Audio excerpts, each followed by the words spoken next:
good morning to everybody, and welcome again to our Novena. And we gather together in our community of prayer. And the theme today has to do with truth. Truth gives us hope. Truth will set us free. And Jesus was saying that the Spirit will keep guiding us into the truth of His message, of His gospel. From Jesus we learn a lot of different truths. One is the truth about God. We covered that a few days ago, that God is loving, God is Father, not the punishing God.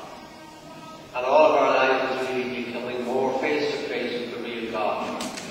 We also learn the truth about ourselves, that we're all children of God, belonging to Christ, partners in His mission. And that brings us into another truth that I was going to deal with today. And Jesus tells us the truth in many ways about the world we live in. Jesus sees the world and takes it as it is, a world of wealth and poverty, of great need, of great prosperity, and what to do about that. Very simple. The faith in Jesus Christ is, at its best, a faith that does justice.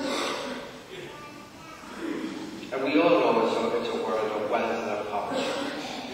And there's a special friendship of Jesus for the poor and the needy, and for each of us when we're needy, but particularly for those who have little of the world's goods. I remember years ago in a parish there was a bit of a talk about the Vincent de Paul, and there was a group on retreat of Vincent de Paul helpers and people who got help. And they were praying about the gospel, and somebody was asked, if Jesus came to our parish, where would He come first? Eventually somebody said, I know where He'll go first, straight to our block of flats, because we're the poorest, and His favourites are the poor. And a very strong, deep, simple faith, she was right. Jesus had an eye and a strength for the poor. Now we could start listing things, no harm to be aware. The first thing about the truth of the world is to be aware of it. I was shocked, I read the other day, 900 million people go to bed hungry if they have a bed, and that's 2 million down from what it was a few years ago. I think of a man in our own church in town in Dublin, he's often there, and I said to him one night, where did you sleep last night? And he mentioned some old shed somewhere. Doesn't like the hostels. He shouldn't have to sleep in the shed in this day and age. Your heart can wince at that. And look at the bank pensions and the unemployment. It's not right. Jesus would have a view on all of that. So there are times where we will come face to face with things we can often do very little about.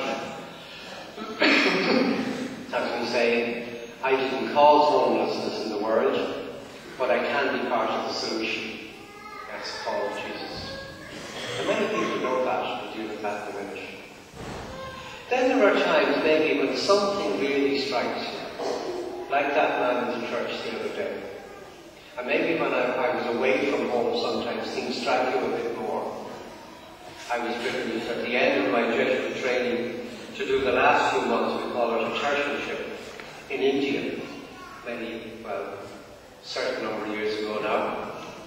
And I have images that have always remained with me.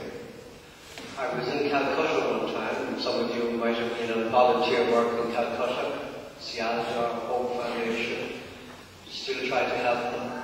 But I was in the station, on the station, and there was a young fellow, he was about 10, looking like 7, and he was setting a basket of limes, little green fruits. We don't have them here, but they freshen up our ears.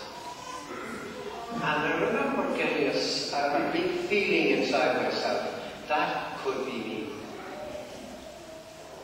And it wasn't. And I didn't want to get patronizing about it, but I just said, if I have God so good, I'm going to try to do something for people like him. I remember another time on a bus journey one night across India, I was going to Goa to visit the great shrine of St. Francis Xavier, one of the Jesuit founders. And we stopped somewhere and I went to my bag to get a banana to eat it. And I didn't like the look of it. It was black. Don't eat black bananas. So I threw it away. Within a minute there were 3 people squabbling over it. I just felt life should not be like that. There's enough food to feed the world. And you can find examples as well. And I'm naming them now not to become guilty, but to join the heart of Jesus in his view of the world. And part of the truth of Jesus is the dignity of each person. And that's why, as a Christian, we don't like to see some of those things. I remember years ago, Mother Teresa was on the Late Late Show, and Gabriel said to her, "Why do you do what you do?" And she just said, "I do it for Jesus." There was a huge pause. People aren't used to that answer. And Gabriel seemed to wipe a tear from his eye. When I was growing up, we were living over a pub in a built-up area of Dublin. My father worked in the pub. And there was a character who used to come in and he was last out. You know, last out. Would he ever go? And he always bought a few bottles to carry home with him. And he said, "Don't put them in a brown paper bag. They'll all know where I'm coming from." And the walk was enough to say where he was coming from. But one day we were coming back from Mass and my dad said, "Of all the people, I had him in the pub last night and then he was beside me at Mass." And he said something, a simple remark, and sometimes when your parents say it to your grandparents, you remember it. He said, "But sure, that's what the church is for. We're all the same. We're all the same in the church." But we are. We're here because we're called by Jesus, called by God, loved by him. And there's no expensive seats now. With shame I say, it was in our church in Dublin, it might have been the year I didn't ask them, there were the 6 seats and the 30 seats.